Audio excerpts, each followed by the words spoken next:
Председателем избирательной комиссии республики вновь избран Дмитрий Митюшев. Его кандидатуру рекомендовал ЦИК России.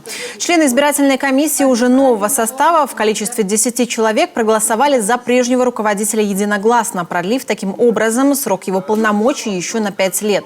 Напомним, избирательной комиссией Коми он руководит с 2016 года. В принципе, в 2020-2021 году мы провели основные выборы по всем уровням власти.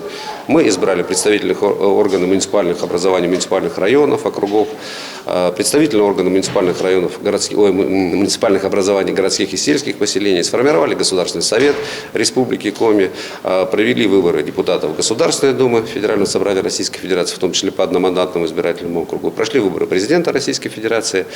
Если говорить о ближайших выборах, плановых выборах, да, то это 2024 год, это выборы президента Российской Федерации. Сам состав избирательной комиссии обновился на 33%. Половину членов назначает глава республики, половину Госсовет Коми. Но на сегодня вместо 12 членов в избиркоме пока 11. Кроме того, на первом установочном собрании также были выбраны заместитель председателя избиркома и секретарь.